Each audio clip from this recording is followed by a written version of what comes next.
Sa ano and pause. Makalulas sa level asan. Ano eh.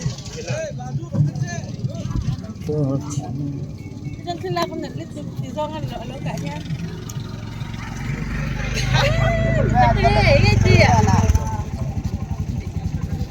Abu ular di doon.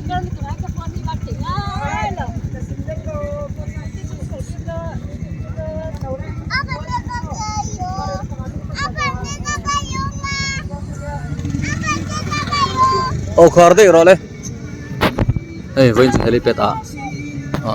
Lên khom không này hay. Nụ mắn tin nó sao mày hay. Ê, thế về râm rốt Philippo lâu liền chân.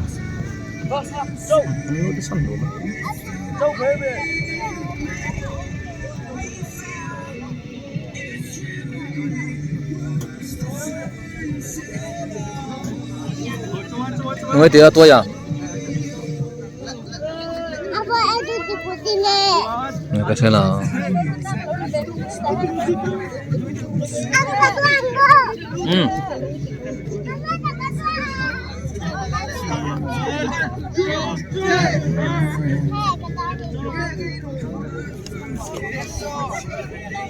gồm mà hay.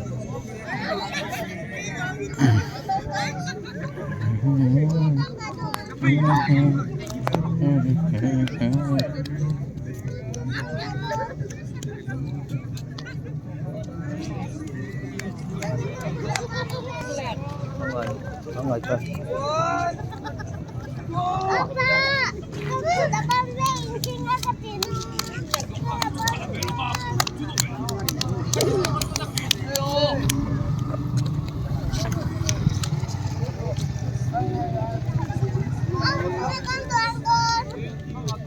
Làm rule tahin làm rule.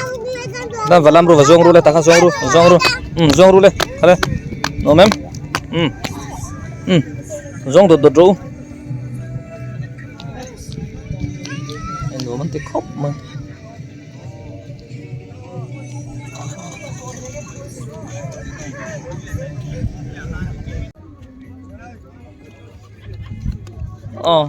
Oleh kan hot ada no. Apa so container? Container mo. Kalau dulu kan hoang.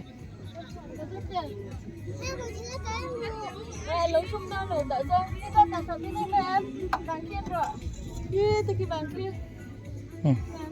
Dulu. Chỉ khỏe thôi.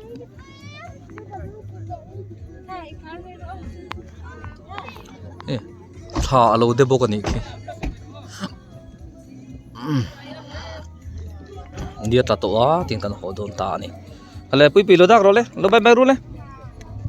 Bye bye.